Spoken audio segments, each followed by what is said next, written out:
Hey everyone, we welcome you all to another episode of the Cosmic Matrix podcast, today with your hosts Bernhard and Laura Matsu. So in this episode, we want to take a look back, so to speak, reflect a little bit on the past 6 or 7 months since the beginning of this year, because obviously 2020 has been quite a ride so far. And it all started, astrologically, maybe with the Saturn-Pluto conjunction Capricorn, to kind of set off these energies, the blueprint, and then also on a global collective level with COVID and the pandemic, or plandemic rather. So let's look at it, a little bit holistically over the past 6 months and base it on our, what we also call the fourfold approach of holistic self-work. Look at it multidimensional, from a physical, emotional, intellectual, and spiritual perspective, right? From the microcosm of the self to the macrocosm of the bigger picture, and also sharing a little bit about our own experiences and what we've been through. And so, where do you want to start? Let's start at the beginning of this year. I know for me personally is very interesting because this crisis is affecting everyone differently depending on what they need to learn on a soul level. Because Pluto and Saturn are very karmic planets, and very different. So when they join together, they destroy and they build at the same time. And what I actually noticed on a personal level is that the Saturn was squaring, which means the Saturn-Pluto conjunction was squaring my sun when it was exact. And so how that impacted me was this year, we've been working harder than ever since this crisis hit. We've been busier than ever with our online work, with coaching people, with me doing astrology readings, So, and that's basically my own personal soul lesson that happened at the beginning of this. I have really had to step into a sense of responsibility. I had to generate the inner resources I had to really, be of service to others in the best capacity that I could. So there was a complete restructuring of our work that needed to happen. And so that's going to affect everyone differently. And what I do know, I've been really diving into evolutionary astrology the past year now, and Pluto is definitely a planet which has been very intimate to my life because it's conjuncting my sun. So I've been through these Plutonian processes throughout my entire life. And so I understand them very well in that sense. And I do know that the more that you suppress and the more that you don't engage with this transformative process that Pluto will bring to you at certain key points in your life, especially when it's aspecting a planet or collectively we're going through a collective Pluto-Saturn process, the more that it will, you'll experience it as an unexpected outer event, basically. So that's why, with these kind of processes, it's really important that we do the necessary inner work and take it as an opportunity, because if we don't, then an outer event will arrive in our lives. Some sort of cataclysmic change is what they refer to it as in evolutionary astrology. So we can have slow, intentional growth where we explore our triggers and use them as material for self-awareness. We can go into our traumas and shadows and look at that and look at them as a tool for greater self-awareness, or we can avoid it until literally we end up in a relationship or a job that forces us to confront those things. So that's what I see happening is to the extent that you've dealt with certain areas of your life which are asking for your attention, this will be a disruptive process. Or not, basically. So if you've done a lot of prep work for this, a lot of people are thriving actually during this time. I've seen that. And because they've been preparing for this for years. And that's kind of how I feel. Yeah, no, that's a very good point. It also becomes very paradoxical because, like you mentioned, there's, the personal microcosm view of how it affects us personally on various levels. Also from a soul evolutionary perspective in regards to quote unquote soul purpose or soul growth in light of the evolution of consciousness, which is not always pleasant. That's what it comes down to. People understand when you do sincerely engage in inner work, shadow work, wounds, traumas that definitely come out in this day and age. When the rubber hits the road, it doesn't feel good. No. Right. So it's not about, you cannot possibly, I have almost respect at this point for anybody being able to spiritual bypass what's happening right now. But it's paradoxical because we see the outer events from, again, like the fourfold approach, 3D level, how there's a lot of the Orwellian, draconian forces, matrix forces are clamping down, with their control mechanisms. We've definitely seen this in regard to COVID, especially in Australia recently, as well as I talked to Matthew in my last podcast, but all over the world, right? There's immense censorship happening on social media and media in general, lies and corruption. All is becoming more obvious, and there's an obvious splitting happening, like a divide and conquer between the quote left or right, or however you want to identify that. But ultimately, it's between truth and lies and between the divine and anti-divine forces. But like you said, from the bigger picture, you can see it in astrology, even from the quote divine perspective, in light of the evolution of consciousness, it has its purpose. This is the time of transition we're in, the apocalypse. And the apocalypse also means, by the way, people mistake to mean it as the end of the world. It's maybe the end of the world as you know it, but apocalypse literally means unveiling, to pierce through the veil of reality, it's disillusionment. And disillusionment is actually a positive thing. People, a lot of people go to this disillusionment. And like you said, some people are more comfortable with it, who have already engaged in this process for years. People who have, done the inner work or taken the red pill and seek truth. We have gone through our own death and rebirth cycles several times. That's what Pluto is really about. Yeah. And disillusionments. But disillusionment literally means piercing through illusion, getting rid of illusion, that the illusions are being exposed. So that's a good thing in order to see truth within yourself and the world. But it's not a pleasant process because most people then externalize it and still fall in victim and blame. And that's what we see happening a lot as well. Yeah, that's where the shift needs to happen for you to also work with, especially in energy like Saturn. It's really about taking responsibility for everything that happens to you, taking responsibility for your triggers, taking responsibility for how you show up in the world, taking responsibility for every single thing in your life. That's like the highest element of a Capricorn is like, they take responsibility for their life. They go out there, they make something of themselves. They make sure that life is a reflection of the life that they want to live.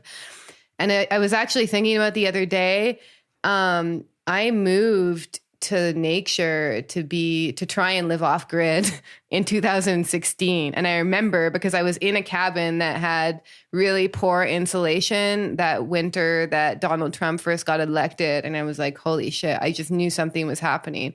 I wasn't for or against it, but I was like, yes, finally, like something's happening. But I felt that we were heading into some sort of different era even then, which is why my own, and I see a lot of people going through that now. That's why I'm speaking to it, where they're like, oh, I'm just going to move to a community and learn how to grow my own food. I'm going to live off grid. And I can tell you that I personally tried that and it sucks. Like if you don't have if you're used to turning on a stove to make heat, you try to cook your food on a fireplace. Like just tell me how long that takes, because it takes hours. But I see a lot of people engaging in that kind of escapism as if there's an alternative, as if there's a way out, as if there's like a utopia that you can go to where everything is going to be okay. And if you want to be a farmer for the rest of your life, then by all means, you should go out and do it, because that will give you more than enough work farming, growing your own food. Because that's what it comes down to, this utopian idea of like moving into nature, growing your own food, you become a farmer. Exactly. If you want to be self-sustainable, most of these like eco villages are not 100% self-sustainable in that sense. They do grow their own food to some extent, but not 100%. And then number two is your problems will follow you wherever you go. And that was, if one lesson that I learned from living at an intentional community in Eco Village from 2016 to before we got married, is that there's no escaping the world. There's no escaping your problems. There's no escaping your issues with other humans.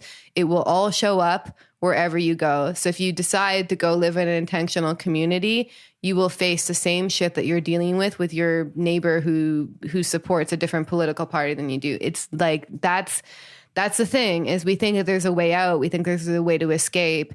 And there's really not. Like, and I'm totally all for growing food and being more sustainable. I actually feel that in a sense, this kind of lockdown was a reflection of Uranus and Taurus, because Uranus is like sudden change into Taurus type activities, which is like learning how to make your own food at home, like hoarding, and just being more a homebody, like all of us has kind of learned how to do that, which I think is not necessarily a bad thing, not that I'm for the lockdowns and taking away your freedom. I'm just seeing that that's the move that we're going into in a direction. But basically, what I'm trying to point at is that we need to take responsibility for all the parts of our lives that we haven't took responsibility for right now. And that also includes our internal soul work and our internal work that we're here to do right now. And that's kind of how to work with these energies.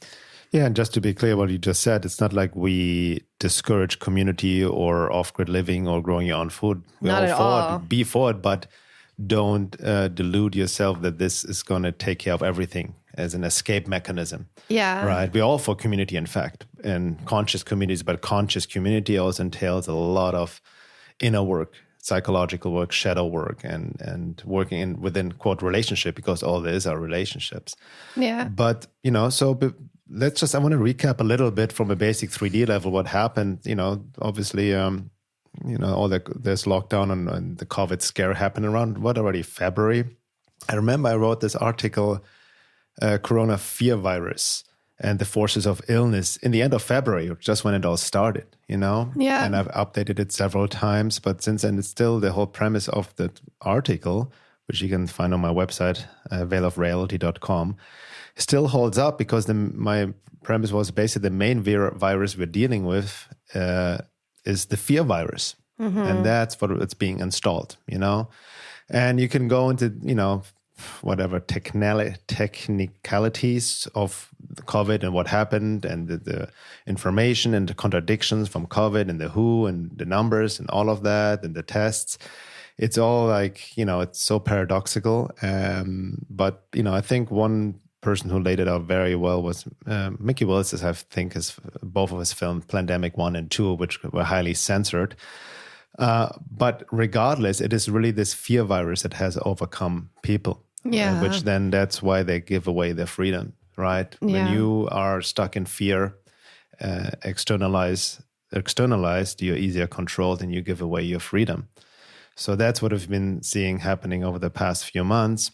But at the same time, like what we also talked about, I remember like first, we were even like against stocking up food and whatnot, like because of this fear frequency, but then everybody else was hoarding and we were forced when we were living back in LA to also like, okay, we need to like get some food. Yeah. Because everything was sold out. Yeah. But it's this ripple effect, right? And then I think we can also maybe talk personally about us. Our personal lesson was also more like, okay, we need to also have practical action and considerations. Yeah. Not to escape in like, oh, everything is fine and good. And you know what I mean? In this mental disassociated realm, but also having practical steps, not out of fear, but conscious preparation. Yeah. That's honestly like one of the biggest Tauruses I know. She's been preparing for the apocalypse for like 20 years now. And like, she's so ready, like generator, everything, like just everything you could possibly imagine. But what I'm saying is that there's a certain amount of like looking ahead and preparation. And that actually kind of grounds you, and there's a certain sense of security that you gain out of that, So a lot of us, and you can also use that to a pathological extent by like hoarding for security, but we need to be looking ahead and we need to be strategizing right now. And that's the way to be thinking, I guess. Yeah. And for us, what also came beyond the food, but at some point we both felt, we're living in Topanga Canyon, close to Los Angeles, in California. And this deep, like, was this internal signal of like, we need to get out of here. We need to get out of here, right? It's been building like something. And it was not coming out of this like paranoid fear, but something like almost more like a gut instinct. It was instinct. Yes, right? It was instinct. And that was mainly me, by the way. Yeah, that's true. But, but I also felt personally like it's been building up. I couldn't, didn't vibe with California or Topanga for a while anymore. Also this neoliberal energy that has, taken over like a cancer in a sense, this virtue signaling. But we got in early on because I remember in April, I think we started looking sometime to places there, like, how about Arizona, Sedona? Have been there a few times, loved it there. And we took a few trips up there. I remember actually we took a trip up there right when this whole, after COVID, by the way, if people still remember, what was his name? George Floyd? George Floyd? I'm sorry, George Floyd, who got murdered. Yeah. By the way, whatever happened to the cop who supposedly killed him? Like, I think he's still in custody or something. Like, who knows? I mean, it's a psyop meaning that not that the murder didn't happen or whatnot. Who knows? But it was definitely they used it for political purpose, and then this whole race card, all of a sudden BLM came out of nowhere and the riots started. Yes. And during that time, remember we couldn't even drive through LA because the riots were in LA. We had to go around towards Sedona. Yeah. And we started looking for places. And then finally, like through amazing synchronicities, there's on that note, we want to talk about this as well. There's this higher guidance you can tap into personally for you that helps you in these times. There's a silver lining. If you aren't trapped in a trauma state, which we're going to talk about a bit later. Yeah. But just on a personal note, that's, so we moved here to Sedona now, like have been here now 2.5 months or something like that. Yeah. It's been the best decision, so far in this year for us to be made. Yeah. Right? Because there is a mass exodus happening in California. Totally. Right now, it's crazy, and I don't blame them. Yeah. Right now, as California is turning more into like some sort of communist nightmare. So I also like, from going back to the practical consideration, as I mentioned in the newsletter I sent out to people on my mailing list, is also like, consider where you live. It's not about, again, everybody's different. We're not saying do what we do, right? But consider, where you are, and don't get trapped in the idea that everything will be just going back to normal. Really reassess on practical levels. You're not where you live. If you're in a dense population, a big city, who your neighbors are, what the vibe is, the energy. For us, it was mostly the energy. Yeah, and I also want to just also say that there's a fine line, because wherever you go, there you are too. So you're any issues you're having in your life, in your relationships, or your personal process, that's going to come with you where you go. Exactly. Maybe you'll have like a romantic phase where you'll forget about it for a while because you'll be surrounded by a new environment. But just also, don't think that it's going to solve everything for you. And don't think that like, if I move to Sedona like them, everything will be okay. It's not the case. But however, like right now, like I think you pointed out something really important is that don't be resting on the idea that this is all going to go back to normal suddenly. Be thinking long term. Yes, long term. And exactly. In terms of, also your own life and questioning, because that's what you mentioned at the beginning, from a quote positive sense, understanding the bigger picture. Because if you get stuck just on a 3D level, what's happening in the world, you're just glued on the internet and get information, you're stuck in analysis paralysis, you miss out on the bigger opportunity here, right? Like as everything is disintegrating, even if you may have lost your job and a hardship, it may actually do you work in your favor, push you into something where you can realize yourself more. Right? And learn lessons, just because something quote bad happened in your limited perspective doesn't mean it's going to get even worse, but maybe the necessary, deconstruction basically, or breakdown in order to birth something new. Yeah, exactly. I've been seeing that because I've been doing pretty much astrology readings since this all started. There's been an influx in people wanting astrology readings. But what I've noticed is that I mean, I just also can relate to this in my own life. Like, it's never a loss to lose a job or a situation or a relationship on a soul level, especially during times like this. Anything that's taken away from you, most likely, that, once again, referring to this kind of Plutonian energy, that was necessary. And also, I noticed a trend in a lot of the people who I'm doing readings for. Maybe it's because they come to me, who knows? But a lot of people who have like very strong Aquarius aspects in their chart, in some way, they're a bit of a rebel or a revolutionary or a little bit ahead of their time in a sense. They've had their quote unquote comfortable job like ripped from them. And what I'm seeing on a collective level is that we're going to need for the next few decades. This is a long game, by the way. We're going to need more people who are actually truly aligned with the purpose that they're meant here to do, you know, like, it's like, there's some truth to this idea of like all these light workers who are going to be activated on the planet, you know, into their soul mission, because a lot of people have, and this is the system that we live in, you get into job based on security reasons and what society expects of you, or what your parents expect of you, or what your peers expect of you. That's, again, the shadow side of Saturn, is like adapting your individuality for what society wants of you, not what's actually truly in line with what you are, what you're in integrity with, you know? So a lot of people have done that, and they've gotten into careers and jobs and lives that aren't a reflection of who they truly are. And then they end up living separate lives. Like, they have their spiritual life or their whatever life, and then they have their outer life. And it's normal to have some degree of distance between them, but don't compartmentalize it. And so what I see is a lot of people basically, you know, if you're not willing to adapt and grow from these changes, the outer world, as an act of compassion, will sometimes rip things away from you, which aren't necessarily in alignment with your highest soul mission. And that's just how it works. That's why it's actually better long term to just go along with the changes willingly rather than resist them, because this is the kind of era we're in. We're in this era of drastic change. Yeah, that actually reminds me, which I also want to share, maybe a lot of listeners or followers of our work or my work are not aware of.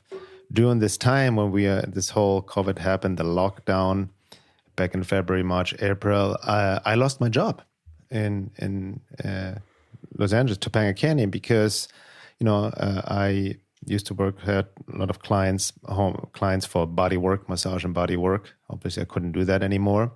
Private clients at home. And also, I was working at a retreat center in Malibu, Calabasas for many years, just, you know, part-time, but it was very good income. They paid me very well. I got actually myself into my comfort zone. Yeah. Right. And talking about double lives, and that's what I've been leaving too on some level. I mean, people know the work I do on Veil of Reality, on social media, and what we talk about in those podcasts. But then, you know, I have a whole different life when I was working at this place, because obviously I had to be extremely externally considerate. It was more like a quote unquote high-end retreat in Malibu, Calabasas. I mean, there were celebrities there, very rich, high-end, you know, people maybe from the 1%. But I had a great relationship with the owner, had great, you know, work. People loved my work, but I could not obviously share what, you know, I had to be very careful what I was talking about and all these things. So I felt, you know, it was like living a double life in a sense. Yeah. But then when this COVID thing happened, obviously they shut down, and, you know, I lost a substantial income. Not substantial, but yeah, you know, like a large chunk of your large chunk, like, you know, at least like half. You know, that's what came down for me. That's, you know, so considering the living cost in LA, that's really, you know, was necessary. But, you know, the silver lining was what's building up, what my soul wanted to, like my inner, you know, drive to begin with, to focus more on my own work, or our own work together as entrepreneurs to build our own business. So it really forced us to do that.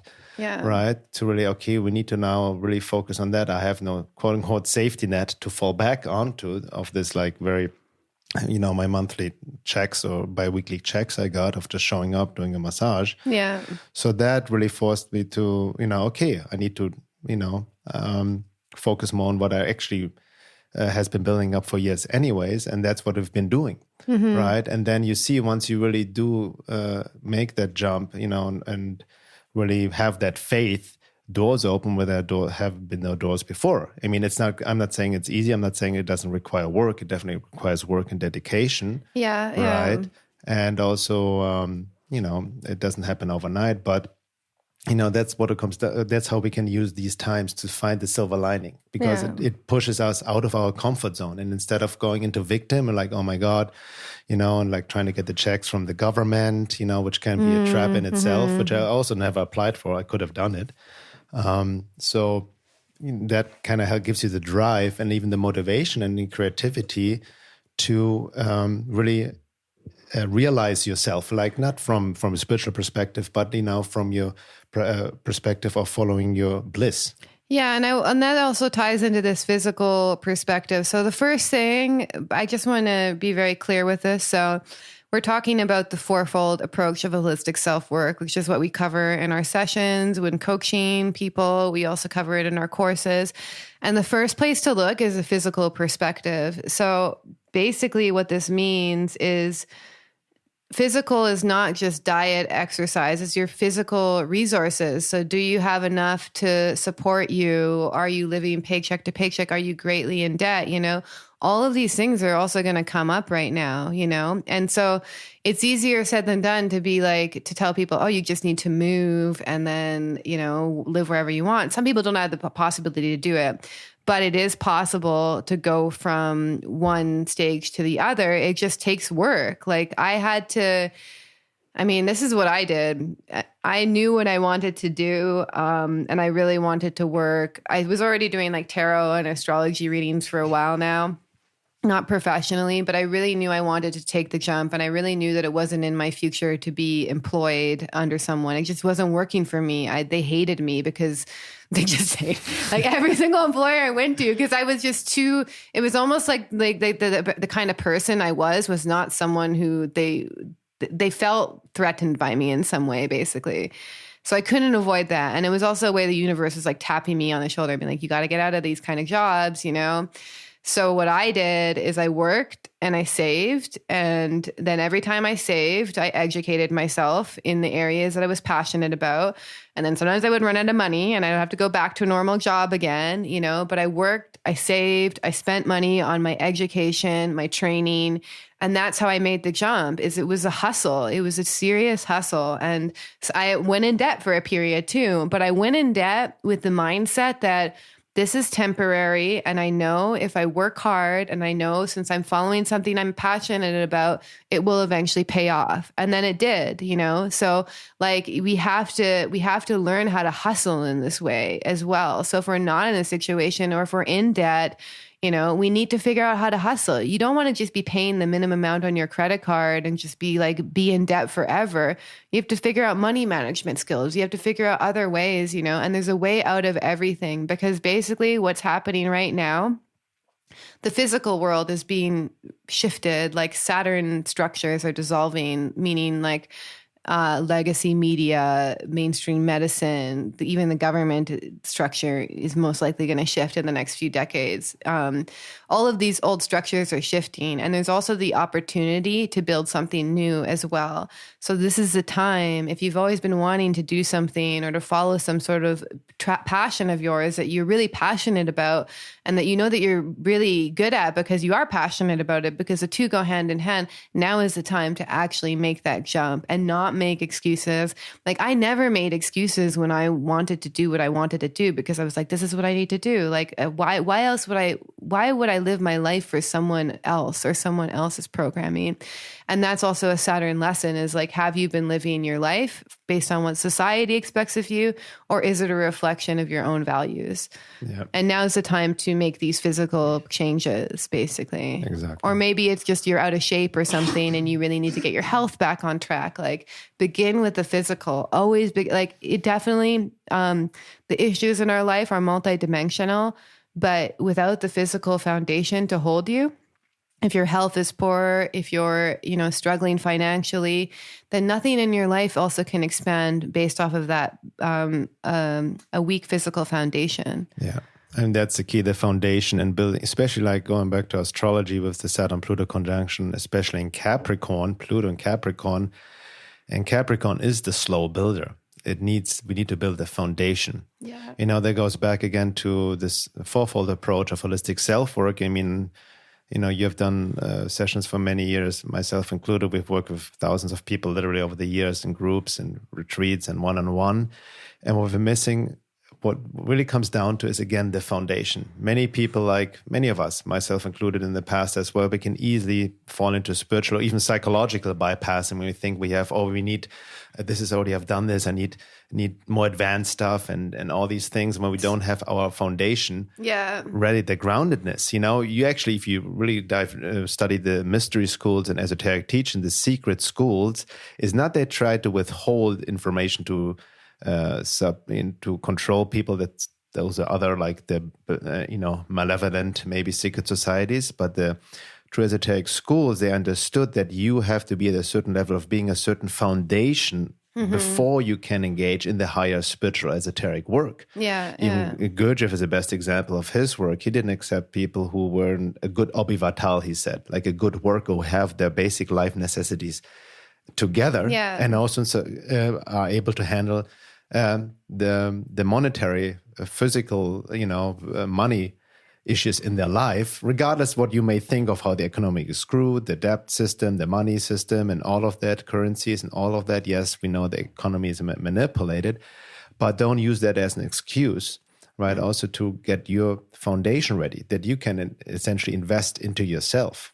So that foundation is necessary on the physical, and ties obviously also in basic physical health, diet, and all of that. Before we can engage in the higher work. That's why this fourfold approach, we always talk about, and needs to be based on this foundation. It's so key. Like, I can't even, and I understand this very personally because I have some astrological aspects. My North Node is basically in Taurus. So it's my lesson to actually learn how to really ground this second house lesson about the physical, the importance of the five senses, the physical world, and Taurus is actually opposite Scorpio in the zodiac. And what that basically means is that there's an evolutionary journey you have to take to go from Taurus to Scorpio or Scorpio to Taurus, in the sense that you can't, and Scorpio is about deep soul transformation, deep transformation. It's about like sex, death, taxes, all the stuff that we try and avoid,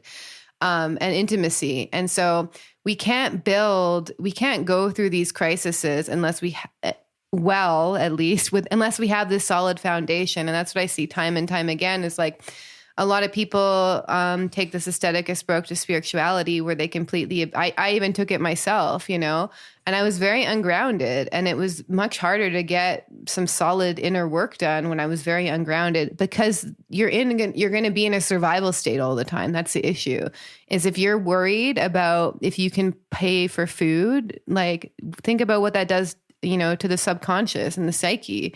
There's going to be an underlying survival fear there. And that's rightfully so, a survival fear. So you need to figure that stuff out. And I noticed at the very beginning of my own personal journey, the first place I had to look, I had to rebuild my body because I had taken so many prescription drugs for so long.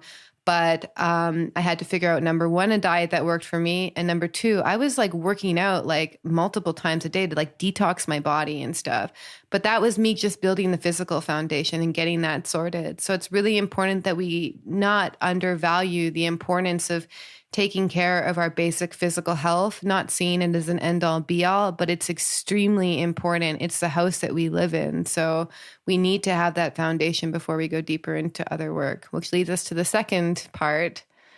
Are you ready to move into the second category? I just wanted to mention real quick, before we move into that, it came to me, because it ties a bit into, quote unquote reality creation, which is, maybe it's a whole topic on its own, and we get actually deep into it in our course.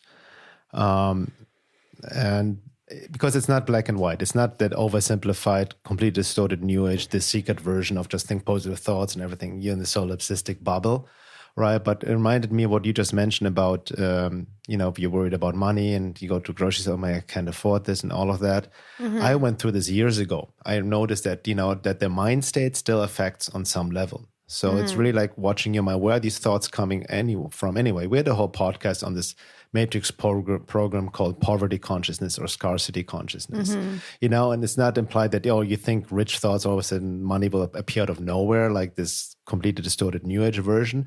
But there's truth to be, something to be said about your mindset. If you constantly think I cannot do this, can't afford this, you know. So I learned myself years ago already when I go to grocery store, because personally, that's the last thing I want to save money on, is what goes into my body. I want the best high quality food. So I just this is what I need to buy, need to afford, be able to afford in order to be healthy. Right. Yeah. And that's worked. And the more I had this attitude, then more actually opened up, the more resources came to me. Yeah. Right. And you want to say something? No, yeah, I can wait. Yeah. I just wanted to also mention then, in this day and age, this is also the Capricorn lesson. And I wrote about it recently on Facebook, is about integrity and sincerity. Right? The more we're in integrity, meaning the more we are really aligned our inner values with our outer action, and there's no split, like not living a double life, for example, and really follow that with sincerity, right? You will be supported. I think people in integrity are the future in this day and age, including entrepreneurship. It's about integrity. It's not about hustling in the sense of trying to be liked by everybody and cater to other people in the sense of being inauthentic, because you think if you say this or do this, you will attract more clients, or the opposite nowadays, right? When giving into the mob pressure, group pressure, the cancel culture, I cannot talk about this, otherwise it'll be attacked, or will, repel clients. That's the matrix way. Then you're caught in the matrix. The future holds people who are truly in integrity, authentically, be who you truly are, stand up for what you believe and think, and you will attract the right people, and you will also repel the people who are not for you. And that's important. That's very important. That's what we've seen in our work as well, in the positive sense, right? Yes, we're getting people now attacked, projected on all these things. We're blocking, deleting people on Facebook who attack us personally, but we attract people who are really sincere, because we show ourselves as we are in integrity and sincerity. Yeah. Right? And then doors literally will be open where the doors have not been before. The universe, quote unquote, whatever divine will support you. We had, throughout this journey since we moved here, and amazing synchronicities that happened, right? And helped us and guided us to the right people, the right circumstances, and all of that. But I feel the ingredient and the foundation was this integrity of just, following your bliss, what you truly feel you're called to do here. Yeah, exactly. And if people aren't speaking out, just use it as a gateway to self-inquiry. What are you afraid of? What are you afraid could happen? Can you work with that fear? Because in the beginning of this, I've been more outspoken than I ever have in the past 7 months. I've also been attacked more than I ever have in the past 7 months. I've also been way busier than I ever have before. And meaning with work and one-on-one sessions, and even with our upcoming group course, I've been crazy. I have to turn people away, many people away from doing readings. That's how busy I am. And that's never happened before. And I've been more outspoken than I've ever been before. And at the same time, it's really helped me. I think it's really important that we also use other people's if you're not strong enough in your beliefs, then anytime anyone's going to question you, you will break down. So you can use people who oppose your beliefs to actually strengthen your point of view. Maybe they ask a question that you haven't considered. This is given that they're not personally attacking you, which I don't really engage with. But I'm saying that you can use these times and these challenges to become even stronger, in your own beliefs. And if your beliefs aren't strong enough that you can speak about them, that you can share them, or one person says one negative comment and you crumble, then that's also something to examine. All of these internal emotional triggers are amazing opportunities for self-work if you choose to engage with them that way, is what I'm trying to say. And so I've been attacked so much, I'm not even using Instagram that much, but I get attacked on there. I get attacked on Facebook, all over the place. And it's actually made me more, it's helped me understand my own beliefs a little bit stronger. Like, for instance, I got called like a right wing a lot lately, just because I don't have the belief of like the social justice warriors anymore, because I went through my own process about that, which I shared. And I actually had to analyze. I was like, am I right wing? Do I align with those beliefs? And I don't. So it helped me in that way. So we need to also not be afraid of other people's opinions, because again, that's feeding into the divide and conquer. I'm not saying don't have boundaries. If you have people who just attack you anytime you open your mouth, you know, by all means, like make a boundary with them. But at the same time, we also need to be mindful to not be afraid of the other person's viewpoint or the other person's perspective. And if we are afraid with it, then that's a process of self-inquiry. Which leads maybe to the second point, right? We talked about the fourfold approach, the physical, the psychological or emotional also ties into that, to somatic work. Because we talked about this before we started this podcast. You made a good point about, if you don't have really a resource state within yourself, or you're trapped in a trauma response, you really have no foundation to really express your quote unquote truth. Yeah. Okay. So can I talk about that a little bit? Yes. So one of the main things that you're trying to develop when you do any sort of like trauma work or even self work is the inner resources to get yourself through difficult experiences. And I remember I used to be like all over the place, like littlest thing would happen and I would like flail in my life. But once I discovered yoga and meditation, I was like, oh my God, I can have like the worst day at work and I can go home and do yoga and I can release some of those emotions. And that became a resource for me. And that made me develop security in my life, meaning I knew that even if I had a really difficult day, I could process it. So there's a bunch of somatic resources that you can learn when you do somatic trauma work. We're going to teach it in the upcoming group that we have. We're going to teach it again, that help. It's like your toolkit that you help navigate difficult experience in life with. And if you have zero toolkit, then you'll know because some little thing happens, some conflict, and you just blow up on the person, or you just beat yourself up over it. You don't have the resources to get through these emotional experiences. Another way it could show up is if you get stuck in a depression, or you get stuck in a hypervigilant state, and you can't get out of it, basically. So you either like go into freeze state. You go into freeze, or you go into hyper anxiety, and you can't let go. And you see that out in the world all the time, anyway. So these resources are the tools you have to navigate difficult and traumatic even experiences.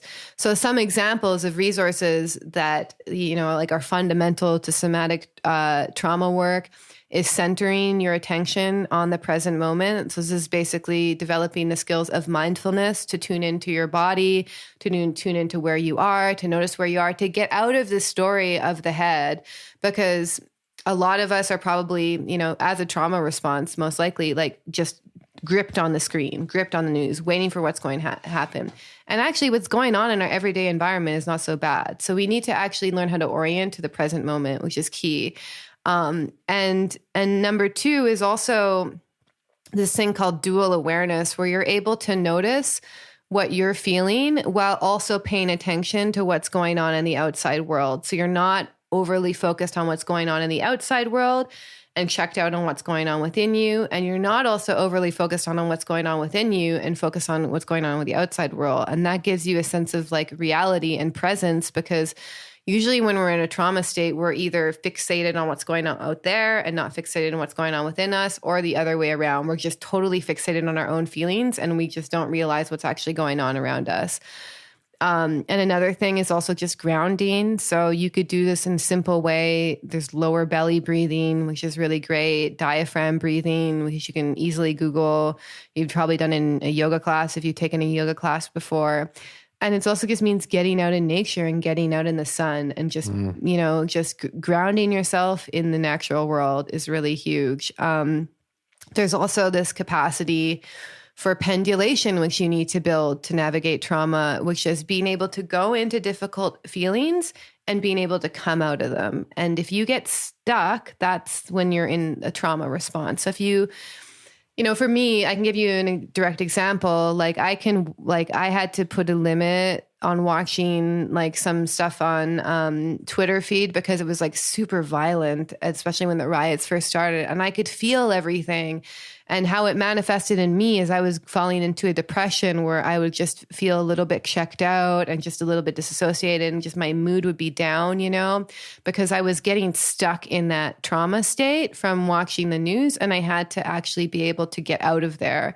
So a simple thing to do with that is to have what they do in a lot of trauma exercises is you just bring to mind a memory where you felt truly loved, or a positive memory in your past. Like for me, sometimes I think about like, traveling or stuff like that, and be able to orient your mind to other thoughts besides the one that's just happening to you. So like if you're scrolling through a Twitter feed and you notice yourself getting into anxiety or fear, or you notice yourself just checked out and you're mindlessly scrolling through, pay attention to the felt sense of your body and orient your mind towards something higher and something better. So for me, like as well lately, which we're going to touch on into the last part, which will probably be on the second hour, it's about aligning with a more spiritual perspective. Like I've developed my practice for the last, since 2012. And now I can really connect to some higher energy at will because I've practiced it. So that's really the goal, is we want to be able to get ourselves out of these intense states and sense emotions. And there's a lot of intensity going on. So if you're keeping track of it, it will bring up these intense feelings, but you have to have the autonomy and true like sovereignty to be able to be like, okay, I'm not going to choose to focus on that. And this is what I am going to choose to focus on. And this is going to orient me to something more positive and bring more, and take me out of the trauma state, basically. Yeah. No, excellent. Thank you for sharing that. I think it can be very helpful for our listeners. Without getting stuck in this whole information warfare sometimes too, because we're in an information war. Yeah. On that note, that also ties a little bit into the third aspect of the fourfold approach, intellectual, because as you mentioned, it's very important this day and age to get out of the head into the body, the somatic, right? Not get caught up in analysis paralysis or disassociated checkout, which all of us can fall into, just death scroll on Facebook or Twitter, and we're just like looping in our mind and are not even aware unconscious. It's completely mechanical. Yeah. Right. And get triggered constantly by the information, and we have no control over ourselves. But it also ties into... I think we're going to get into that in the second hour. Yeah. Because we're kind of... Yeah. I want to just talk about, general, touch upon this from an intellectual perspective, also like understanding how to use the mind correctly and work it for us, not against us, meaning especially in this day and age, understanding the basics of critical thinking. What I mentioned before, the trivium, right? Which trivium is based on grammar, logic, rhetoric, and in that order, research conclusions, and then wisdom or sharing your findings. And most people have put the logic before grammar, meaning they have conclusions, opinions about topics they never sincerely, truly researched. And by that, I mean just not just watching a YouTube video, reading an article, or Googling things, but really diving deep, sincerely wanting to know what's going on, unbiased. Because our biases, at least be aware of your biases, because they will affect everything, right? And then cognitive dissonance and all of that comes in. But that's very important in this day and age as well, to understand the basis of critical thinking, while understanding that the mind and logic is also limited, which goes into deeper aspects of intuition and how are we being able to access intuition to begin with, because many people say, just trust your intuition. It's easier said than done. We can mistake intuition, resonance for all kinds of things that are not that. And most people, if you're in a trauma state, like fight or flight, you're operating at a very basic survival mode. You don't have access to these higher faculties when you're in that state. It's just a fact. Exactly. So let's talk about the end of the first hour and the second hour. I want to also talk about recently, I got quote unquote blacklisted by this conspirituality podcast. That's not everything we want to talk about, though. But part of it, just want to share that real quick, by people in the so-called wellness movement industry. They had this whole article of quote unquote exposing people who dare to question the official narrative or talk about QAnon or even talk about against the Netflix cuties and all of that. And that's a great example of lack of critical thinking. But we want to talk about that as well, because that's been very interesting, what's happening in the quote unquote wellness yoga movement and how they have been, hijacked themselves. Like basically the swamp runs deep there as well. So actually what two things we do need to touch on, because we talked about at the beginning of the podcast, is we really need to go more in depth about look at the intellectual perspective, of holistic self-work. Also talk about the spiritual perspective, spiritual aspect of holistic self-work. And we're telling you this because these are like the fundamental tools. When we say do self-work, these are the fundamental tools that you would probably need to look at to work at yourself during these times. So that's the main core theme of this podcast. Exactly. And then we'll touch on some other things that have come up because it relates to the intellectual perspective. Right, exactly. And then we want to dive deeper also what's happening in the world and some other information we've come across and share with you guys. And really what's happening now, it's building up to the elections. Everything is more intensifying. It's a bit crazy out there. So we're going to look at more what's happening on a quote political level as well. And also notice like our course, Time of Transition, Embodied Soul Awakening is full. At this point, we're starting it. Starts next week. And we've had 25 spiritual warriors signed up. We're very much looking forward to go on the journey together over the next 2 months of really diving deep into that process, internally and externally. And we will have another, we're going to keep running this course as well. So there will be other opportunities. And the reason we chose 25 people is also just because we want to keep a smaller closed container for the work that we're doing. Exactly. So we have more individual focus, more the container is more contained, more focused. We can go deeper, but as you said, we will have it again starting in next enrollment, probably early next year sometime. So again, if you want to stay in tune, sign up to my mailing list. And also, if you want to have access to the second part of this podcast and second part of all podcasts, if you're not already a member, you can sign up at my website, veilofreality.com, to become a member. You have access to all the podcast second hours and also access to the membership forum. And with that being said, see you guys in the second hour.